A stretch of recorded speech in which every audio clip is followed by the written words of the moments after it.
الحمد لله نحمده ونستعينه ونستغفره ونؤمن به ونتوكل عليه ونعوذ بالله من شرور أنفسنا ومن سيئات أعمالنا من يهده الله فلا مضل له ومن يضلله فلا هادي له ونشهد أن لا إله إلا الله وحده لا شريك له ونشهد أن سيدنا ومولانا محمدًا عبده ورسوله صلى الله تعالى عليه وعلى آله وأصحابه أجمعين أما بعد فقد قال رسول الله صلى الله عليه وسلم أقرب العمل إلى الله عز وجل الجهاد في سبيل الله ولا يقاربه شيء وقال رسول الله صلى الله عليه وسلم ألزموا الجهاد تصحوا وتستغنوا وقال رسول الله صلى الله عليه وسلم إن أفضل عمل المؤمنين الجهاد في سبيل الله صدق رسول اللہ صلی اللہ علیہ وسلم۔ آج پوری امت مسلمہ مصائب دکھوں کا شکار ہے، خصوصاً کشمیر کے مسلمان ہمارے بہن بھائی اور بیٹیاں اور فلسطین اور پوری دنیا کی یہی کیفیت ہے۔ اس کی وجہ ایک یہ بھی ہے کہ ہم نے مجموعی طور پر جہاد کو چھوڑ دیا۔ آپ صلی اللہ علیہ وسلم نے فرمایا کہ جب تم جہاد کو چھوڑ دو گے تو تم پر ذلت کو مسلط کر دیا جائے گا۔ ہمارے آقا جناب نبی اکرم صلی اللہ علیہ وسلم خود 27 غزووں میں تشریف لے گئے، اللہ کی راہ میں زخم اٹھائے، تکلیفیں اٹھائیں، اور اس کے بعد صحابہ کرام بھی پوری دنیا کے اندر جہاد کے سلسلے میں تشریف لے گئے۔ تو آج ضرورت اس بات کی ہے کہ ہم بجائے کسی اور کو اپنا امام بنائیں اور مختلف قسم کے قائد بنائیں، اپنا قائد اور امام حضور صلی اللہ علیہ وسلم کو بنا لیں تو سارے مسئلے حل ہو جائیں گے۔ آج مسئلہ یہ ہے کہ جی ہم اپنے مفتی صاحب سے مسئلہ پوچھیں گے وہ کیا فرماتے ہیں، اپنے قائد سے مسئلہ پوچھیں گے وہ کیا کہتے ہیں۔ تو آپ صلی اللہ علیہ وسلم کی زندگی اور صحابہ کرام کی زندگیوں کو اپنا لیجئے کہ ان کی زندگیاں کیسی تھیں۔ آج اگر حضرت خالد بن ولید رضی اللہ تعالی عنہ ان کی زندگی کو ہم اپنائیں اور دیکھیں کہ وہ کیسے معرکوں میں شریک ہوتے تھے۔ ان کے بارے میں آتا ہے کہ بعض اوقات وہ 2 تلواریں ہاتھ میں لے لیتے تھے اور اس کے بعد اس طرح لڑتے تھے کہ 100 افراد ان پر حملہ آور ہوتے تھے حضرت خالد بن ولید رضی اللہ تعالی عنہ پر، اور دوسرے ہی لمحے وہ 100 افراد نیچے تڑپ رہے ہوتے تھے، اور صبح سے شام تک حضرت خالد بن ولید رضی اللہ تعالی عنہ کی یہی کیفیت ہوتی تھی۔ چونکہ اکثر کمان ان کے ہاتھ میں ہوتی تھی تو ان کی کوشش یہ ہوتی تھی کہ حضرت خالد بن ولید رضی اللہ تعالی عنہ کو نشانہ بنایا جائے تاکہ ہم جنگ جیت سکیں۔ تو 100 افراد آتے تھے اور 100 افراد دوسرے لمحے نیچے تڑپ رہے ہوتے تھے، اور صبح سے شام تک اسی کیفیت پر حضرت خالد بن ولید جنگ کرتے تھے۔ رومیوں کے ساتھ ایک مقابلے کے اندر رومی 60,000 کا ایک لشکر لے کر آئے جو تازہ لشکر تھا، اور وہ عرب لوگ تھے۔ انہوں نے کہا ان کے مقابلے کے لیے عرب لائے جائیں۔ اب اس کے لیے جب سامنے آیا تو حضرت عبیدہ بن جراح رضی اللہ تعالی عنہ نے پوچھا کہ بھئی کون ان کے مقابلے پر جائے گا؟ تو حضرت خالد بن ولید نے فرمایا میں جاؤں گا، اور فرمایا کتنے افراد کی ضرورت ہے؟ فرمایا اکیلا ہی کافی ہوں، مجھے 10 افراد بھی دے دیں کافی ہیں۔ فرمایا نہیں 10 تو نہیں، 60 افراد تو لے کر جاؤ، کم از کم 60 افراد لے کر جاؤ۔ اللہ اکبر۔ دنیا والوں، ارے مسلمانوں سنو، تمہاری تاریخ تو یہ بتاتی ہے حضرت خالد بن ولید رضی اللہ تعالی عنہ 60,000 کا مقابلہ کرنے چلے ہیں 60 افراد لے کر۔ کوئی عقل میں بات آتی ہے؟ اور پھر گئے تو وہ بھی یہ سمجھا شاید صلح کے لیے آئے ہوں گے۔ اس نے کہا کہ خالد بن ولید سے کہا کہ کس لیے آئے ہو؟ صلح کے لیے آئے ہو؟ فرمایا کہ نہیں، ہم تمہیں اسلام کی دعوت دیتے ہیں، اس لیے کہ ہماری جنگ کوئی مال کی جنگ نہیں ہے، کوئی وطن کی جنگ نہیں ہے، کوئی علاقے کی جنگ نہیں ہے، کوئی زمین کی جنگ نہیں ہے، ہماری جنگ رب کی زمین پر رب کے نظام کی جنگ ہے، اسلامی نظام کی جنگ ہے۔ میں تمہیں دعوت دیتا ہوں کہ آؤ کلمہ لا الہ الا اللہ محمد الرسول اللہ پڑھ لو، ہمارے بھائی بن جاؤ گے۔ اللہ اکبر۔ ہے کوئی دنیا میں کوئی مذہب جو ایسا کام کرتا ہو کہ اپنے دشمن کو اپنے ساتھ ملانے کو تیار ہو ایک کلمے کے ساتھ؟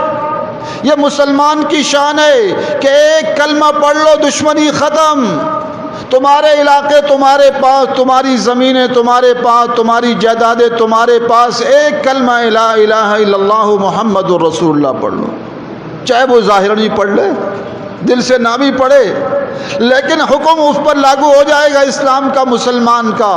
اللہ اکبر۔ تو فرمایا میں تمہیں کلمے کی دعوت دیتا ہوں، آؤ کلمہ پڑھ کر مسلمان ہو جاؤ، ہمارے بھائی بن جاؤ گے۔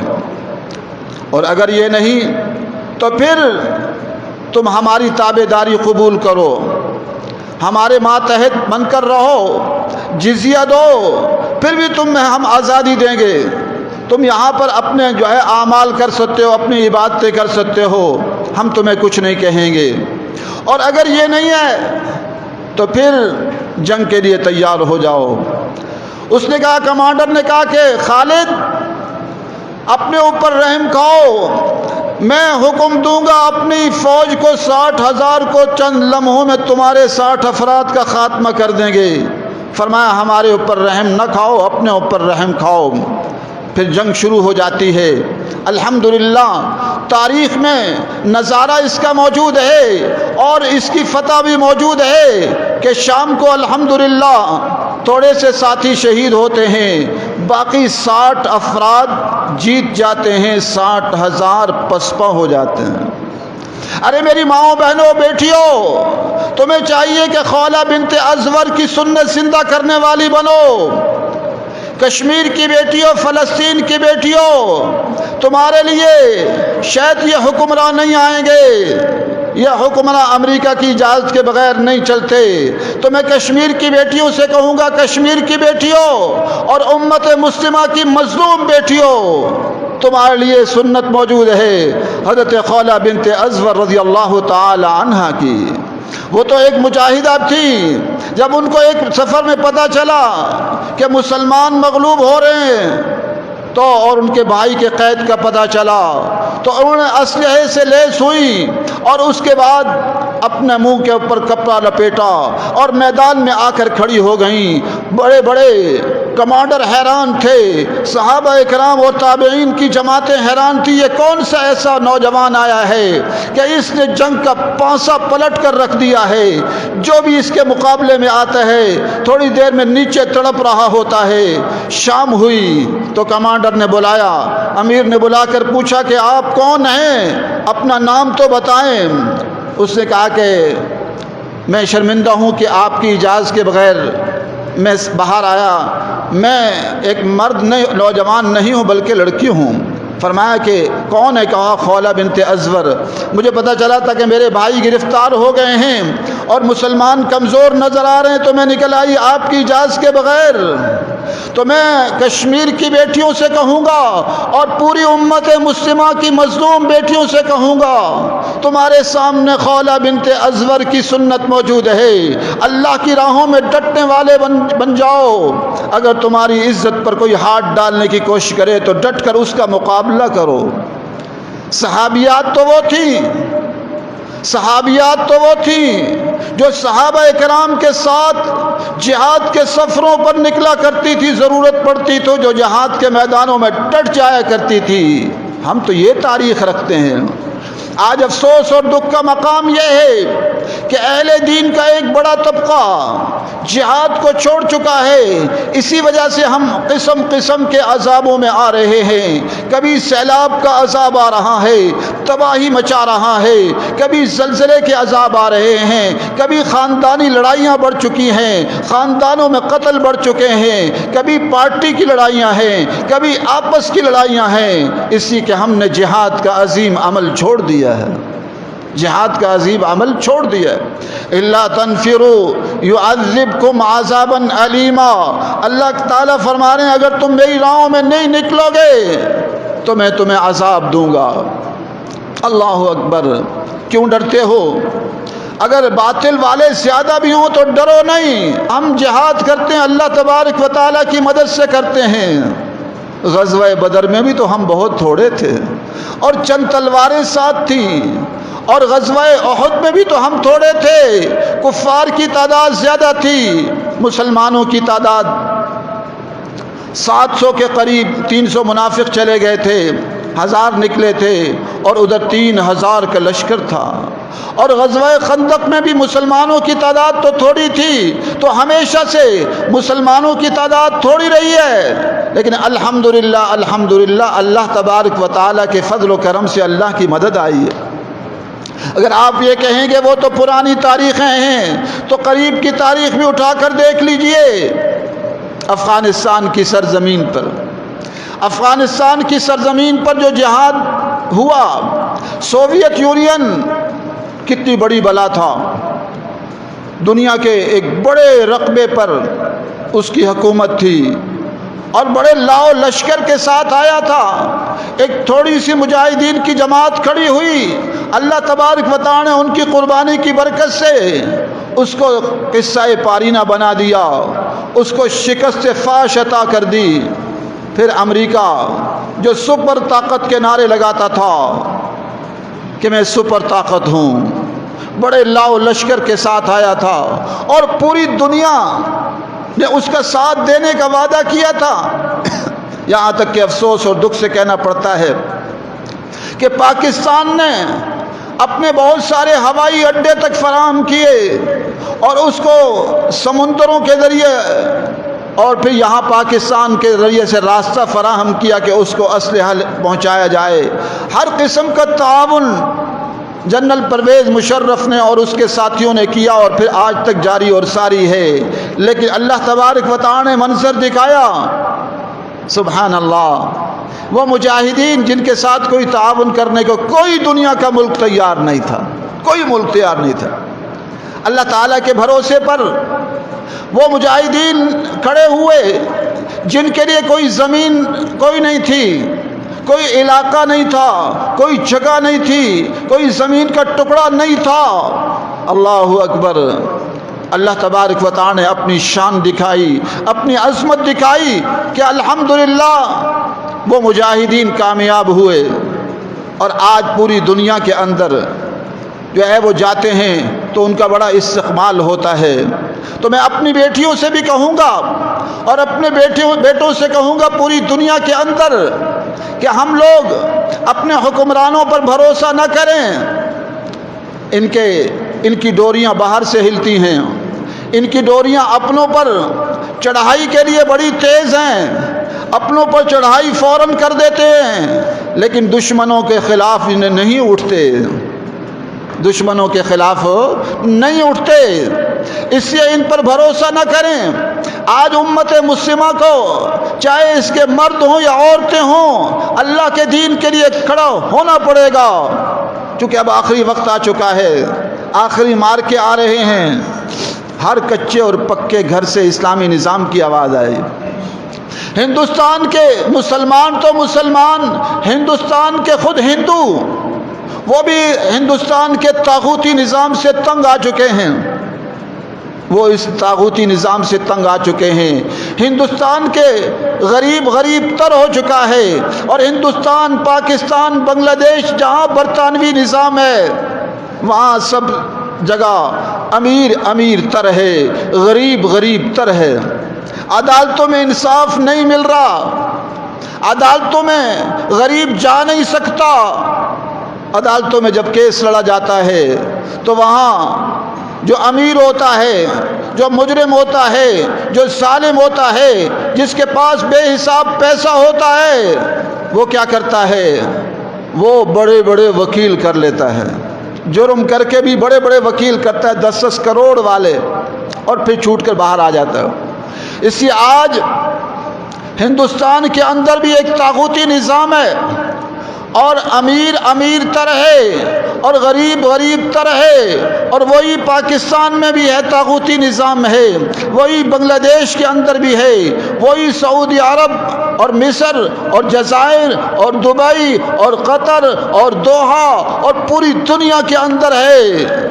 اسی آج اس نازک وقت کے اندر یہ سارے کے سارے اسلامی ملک جو عرب ریاستیں ہیں، یہ ساری کی ساری تقریباً یہ ہندوستان کے ساتھ کھڑی ہیں جو ظلم کرنے والا ہے، مظلوموں کے ساتھ نہیں کھڑی۔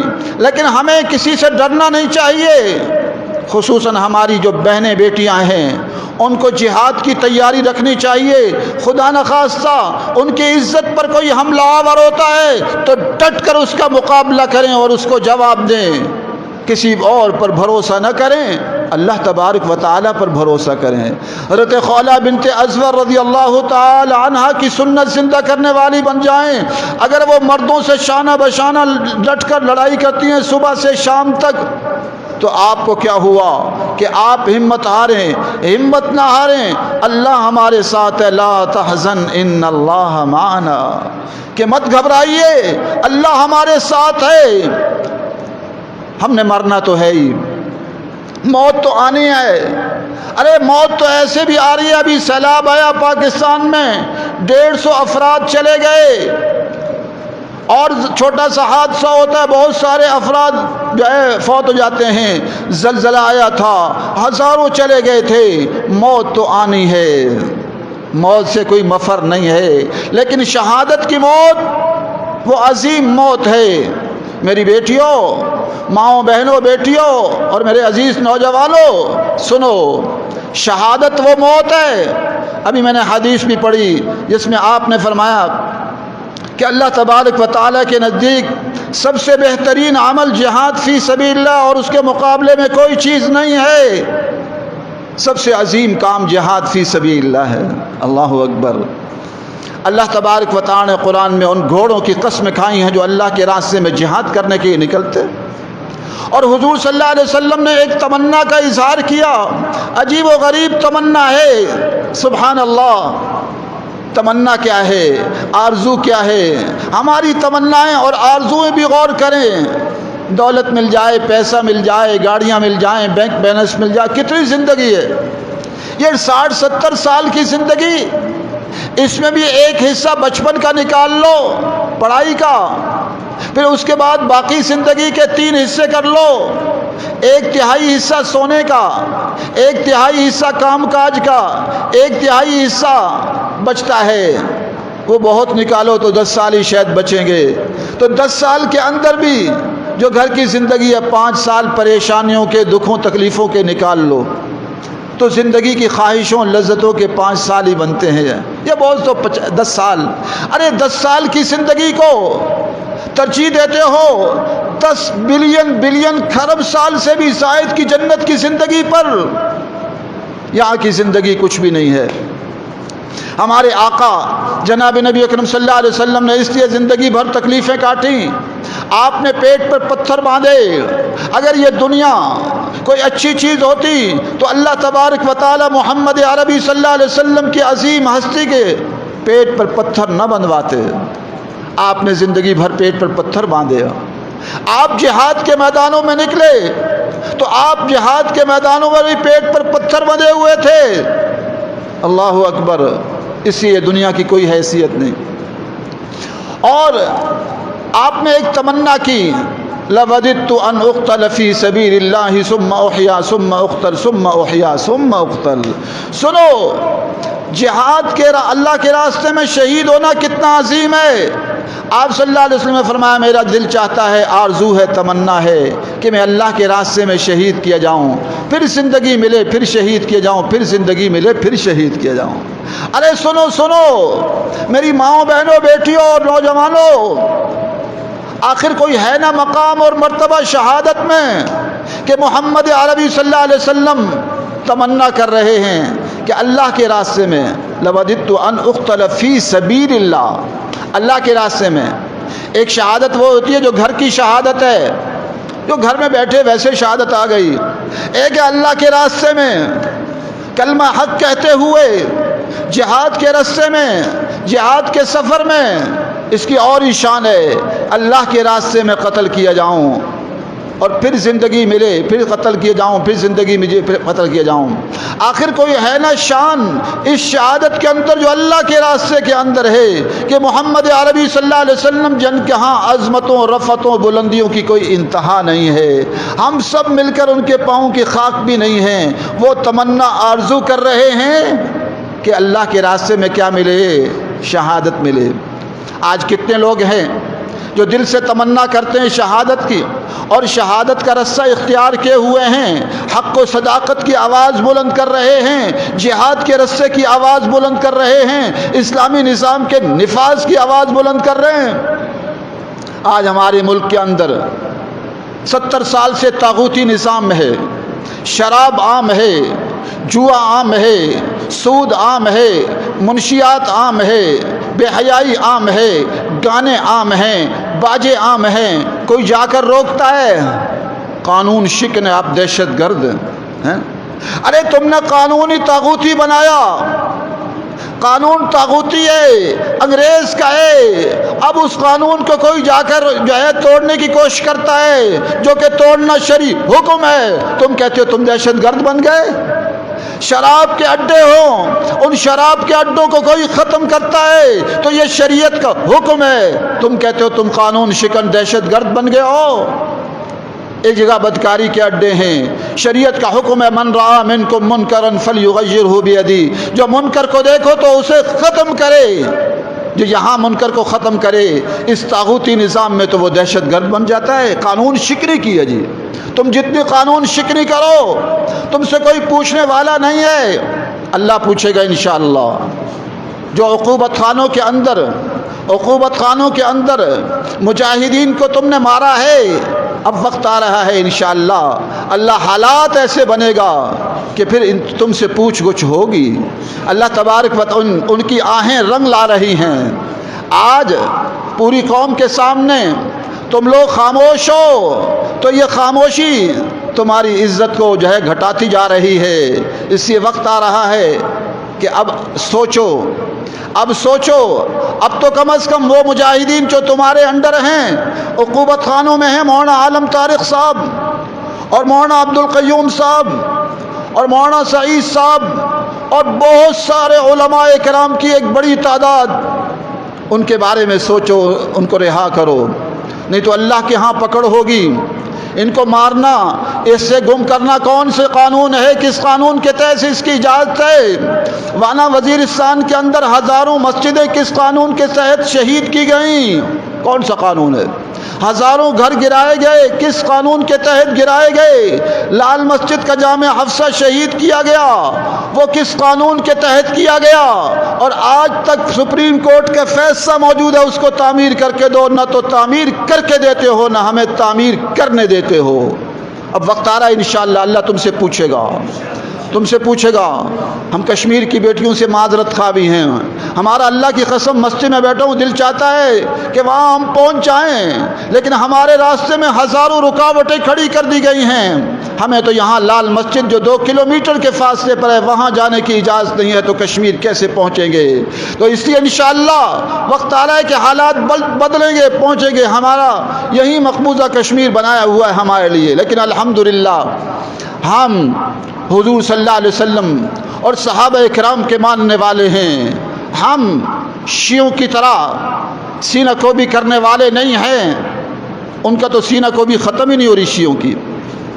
الحمدللہ ہمیں جب کربلائے لال مسجد قائم ہوا، ہمیں بتلایا گیا، مجھے جیل میں بتایا گیا، ایک پولیس افسر نے بلا کر بتایا کہ تمہارا بیٹا بھی شہید ہو گیا، بھائی بھی شہید ہوگا، والدہ بھی شہید ہو گیا، اتنے لوگ شہید کر دیے گئے۔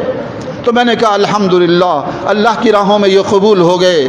تو وہ حیران ہوا، مجھے دیکھ کر کہتا آپ کو رونا نہیں آتا؟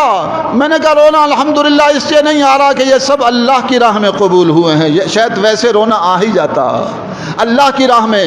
وہ مجھے کافی دیر دیکھتا رہا، پھر میرے کمرے میں انہیں ایک سپاہی کو سول لباس میں اس رات جو ہے بٹھا دیا، کہیں یہ مسئلہ نہ بن جائے، خودکشی نہ کر لے۔ الحمدللہ اللہ کی راہوں میں جب بچے جاتے ہیں سکون آتا ہے۔ ہم وہ لوگ ہیں، اور الحمدللہ عشاء پڑھ کے میں سو گیا۔ عشاء پڑھ کے، عشاء کے بعد ہی عشاء سے پہلے بتایا، عشاء پڑھ کے سو گیا۔ امت مسلمہ کی ہر بہن بیٹی حضرت ام حسان بنے کہ انہوں نے اپنے بیٹے بیٹیاں شہید کرا کر استقامت کا مظاہرہ کیا، شیعوں کی طرح سینہ کو بھی نہیں کی۔ شیعوں سے بھی ہم کہتے ہیں سینہ کو بھی اسلام میں نہیں ہے، اسلام کا چہرہ مسخ مت کرو۔ صحابہ اکرام کو تم کہتے ہو نعوذ باللہ، تمہارا ہر ذاکر صحابہ اکرام پر بکواس کرتا ہے، ان پر لعنت نعوذ باللہ کرتا ہے۔ وہ صحابہ حضور صلی اللہ علیہ وسلم کے ساتھی جنہوں نے پوری دنیا میں اسلام کے جھنڈے لہرائے، وہ صحابہ جو حضور صلی اللہ علیہ وسلم کے حضر سفر کے ساتھی رہے، وہ صحابہ جو بدر میں ساتھ تھے، احد میں ساتھ تھے، خندق میں ساتھ تھے، اور دور دراز سفروں میں تبوک تک ساتھ گئے، پوری زندگی آپ صلی اللہ علیہ وسلم کا ساتھ نبھایا۔ ان صحابہ پر نعوذ باللہ تمہارے شیعہ ذاکر لعنت کرتے ہیں۔ انشاءاللہ وقت آ رہا ہے جب رب کی زمین پر رب کا نظام آئے گا، ان صحابہ اکرام پر لعنت کرنے والوں کو جو ہے وہ کوڑے برسائے جائیں گے۔ ان کو جرأت کیسے ہوئی؟ ان کے شیعہ ذاکر، داڑھی ان کی نہیں ہے، پگڑی ان کی نہیں ہے، سنت کے مطابق یہ لباس نہ پہنے، اور جو سامنے بیٹھے وہ بھی داڑھی پگڑی سب کی چٹے، اور سوائے صحابہ پر لعنت کرنے کے اور کچھ بھی نہیں ہے۔ اور سوائے یہ کہ سینہ کو بھی بتلاتے ہیں۔ ارے دنیا کا کوئی مذہب سینہ کو بھی نہیں سکھاتا۔ ارے تم سے تو وہ یہودی، عیسائی، سکھ وہی بہتر ہوئے کہ کم از کم وہ اپنے مرنے والوں پر خاموشی اختیار کرتے ہیں، سینہ کو بھی نہیں کرتے۔ تم 1400 سال پہلے جو شہید ہو گئے آج ان پر سینہ کو بھی کرتے ہو۔ ہم نے الحمدللہ کربلائے لال مسجد کا دیکھا، ہماری کوئی تصویر دکھا دو، ہماری مسورات کی دکھا دو جو سینہ کو بھی کرتی نظر آئی ہوں اور تمہاری طرح شور مچاتی نظر آئی ہوں۔ یہ ساری کی ساری جو باتیں ہیں، جو یوں ہوا، یہ راوی سارے کا سارا، آپ کسی بھی واقعے کو رنگ بھرنا چاہو، رنگ بھر کے رلانا چاہو رلا سکتے ہو۔ جامع حفصہ کے اندر اتنے ظلم ہوئے ہیں، ہم نے جس طرح لاشیں دیکھی ہیں، حضرت ام حسان صاحبہ نے دیکھی ہیں، مسورات نے لاشیں دیکھی ہیں، اور کس طرح انہیں شہید کیا گیا ہے۔ اگر ان کو واقعات کو بیان کیا جائے تو بڑی تفصیل آ سکتی ہے، لیکن ہمیں اسلام بار بار صبر کہتا ہے۔ صبر کے وبشر الصابرین انما یوفی الصابرون اجرہم بغیر حساب۔ اللہ نے ہر چیز کا اجر رکھا، حساب رکھا، لیکن جب صبر کی باری آئی تو کیا اعلان کیا؟ انما یوفی الصابرون اجرہم بغیر حساب۔ فرمایا صبر کرنے والوں کو اجر ملے گا، بغیر حساب کے ملے گا، اس کا حساب ہی کوئی نہیں۔ تو ہم صبر کرنے والے ہیں۔ تم بتاؤ، الحمدللہ سوویت یونین کو شکست دی تو الحمدللہ علماء دیوبند نے دی اور ان کے مجاہدین نے دی۔ امریکہ کے سمیت 45 ملکوں کو شکست دی تو الحمدللہ علماء دیوبند نے دی۔ اور کشمیر کی جو انشاءاللہ جنگ جیتیں گے تو علماء دیوبند ہی انشاءاللہ جیتیں گے۔ شیعوں کی کوئی ایک جماعت تو دکھا دو کہ وہاں لڑ رہی ہو، سوائے سینہ کوبی اور صحابہ اکرام پر لعنت کے علاوہ تمہارا ہے کیا؟ اس لیے اپنا رخ سیدھا کرو، اپنا رخ سیدھا کرو اور صحابہ اکرام پر سب و شتم بند کرو۔ اور یہ جو بعض کتابوں میں لکھا ہوتا ہے کہ صحابہ اکرام کے متعلق ہے، کوئی نعوذ باللہ انہوں نے ایسی کوئی بات کہی طبری کے اندر کے حوالے سے، اور یہ اور جو ہے وہ بدایہ و نہایہ کے حوالے سے یہ روایتیں من گھڑت ہیں، جھوٹی ہیں۔ اگر ان میں لکھا کہ کسی نے گالی دی، کسی نے غلط لفظ بولے، کسی نے یوں کہا، یہ سب جھوٹی روایتیں ہیں۔ آج کا ایک نیک صالح انسان گالی نہیں دے سکتا، تو حضور صلی اللہ علیہ وسلم کے یہ عظیم صحابہ حضرت معاویہ رضی اللہ تعالی عنہ اور دیگر صحابہ، ان سے ممکن نہیں ہے کہ اس طرح کی باتیں ان سے صادر ہوں۔ یہ سب جھوٹی اور من گھڑت روایتیں ان کتابوں میں داخل کی گئی ہیں۔ اگر ضرورت پڑے گی تو میں مناظرے مباہلے کے لیے چیلنج دیتا ہوں، ان تمام شیعوں کو یہ غلط روایتیں ان میں ڈالی گئی ہیں، موضوع روایتیں ڈالی گئی ہیں، من گھڑت روایتیں ان کتابوں میں ڈالی گئی ہیں۔ ممکن نہیں ہے وہ باتیں جو ان کتابوں میں لکھی ہیں مختلف کتابوں کے حوالوں سے کسی کتاب میں آ جائے۔ ہمارا بھروسہ قرآن و سنت پر ہے۔ تاریخ رتب و یابس کا نام ہے، اس میں اچھی باتیں بھی ہیں اور کمزور باتیں بھی ہیں۔ ہم ان کو قرآن و سنت کی کسوٹی پر پیش کریں گے۔ قرآن اور سنت ان صحابہ کرام کی تعریفوں سے بھرا ہوا ہے۔ یہ حضور صلی اللہ علیہ وسلم کے ساتھی ہیں، تم ان پر اعتراض کرتے ہو۔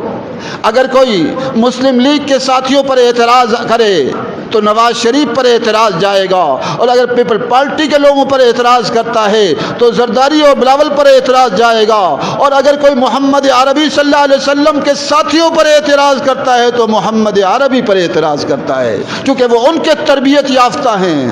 قرآن تو ان کی تعریفیں کر رہا ہے، والذین معہ اشداء علی الکفار رحماء بینہم تراہم رکعا سجدا۔ قرآن ان کی جو ہے وہ تعریفیں کر رہا ہے۔ قرآن تو ان کو اولئک حزب اللہ کہہ رہا ہے، اللہ کی جماعت کہہ رہا ہے۔ اور پوری دنیا میں اسلام کے جھنڈے کیا انہوں نے نہیں لہرائے؟ حضور صلی اللہ علیہ وسلم کے حضر سفر کے ساتھی نہیں رہے؟ بتاؤ پھر کون رہے؟ احد میں ساتھ کون تھے؟ بدر میں کون تھے؟ خندق میں کون تھے؟ اور 27 غزووں میں حضور صلی اللہ علیہ وسلم کے ساتھ اہل بیت بھی تھے، اور صحابہ کرام کی بڑی تعداد شامل تھی۔ اور تمام دنیا کے اندر جو جہاد ہوا ان میں کون تھے؟ اہل بیت بھی یقیناً تھے، اور اس کے بعد صحابہ کرام کی بڑی تعداد نے پوری دنیا فتح کی۔ تم ان پر اعتراض کر کے اصل میں اسلام پر اعتراض کرتے ہو۔ اس لیے آؤ، اب وقت آ گیا ہے قرآن و سنت کو اپنانے کا، حضور صلی اللہ علیہ وسلم اور صحابہ کرام اور اہل بیت کو اپنا قائد بنانے کا۔ حضرت حسین رضی اللہ تعالی عنہ کی بات تو شیعہ کرتا ہے لیکن ان کی سنت زندہ نہیں کرتا۔ وہ حق سچ کے جو ہے کے لیے کھڑے ہوئے اور اپنے ساتھی شہید کرا دیے۔ حضرت حسین کی اگر سنت زندہ کی ہے تو ہم لال مسجد والوں نے کی ہے کہ حق سچ کی خاطر اور اسلامی نظام کی خاطر اپنے خاندان کے لوگ شہید کرا دیے، اپنے ساتھی شہید کرا دیے، اور حق سچ کی خاطر اس دن بھی کھڑے تھے اور آج بھی کھڑے ہیں۔ اگر ہم سینہ کو بھی نہیں کرتے تو وہ عظیم ہستیاں سینہ کو بھی کیسے کر سکتی ہیں؟ ارے وہ بھی نہیں کر سکتی، وہ تو عظیم تر تھی۔ ہم سب مل کر ایک اہل بیت کی پاؤں کی خاک نہیں ہو سکتے۔ اگر ہم صبر کا دامن تھامتے ہیں تو ان سے کیسے ممکن نہیں ہے کہ انہوں نے صبر کیا ہوگا؟ وہ اس سے زیادہ عظیم صبر کرنے والے تھے۔ اللہ تبارک و تعالی ہم سب کو حق سچ کے راستے پر چلنے کی توفیق نصیب فرمائے۔ وآخر دعوانا الحمدللہ رب العالمین۔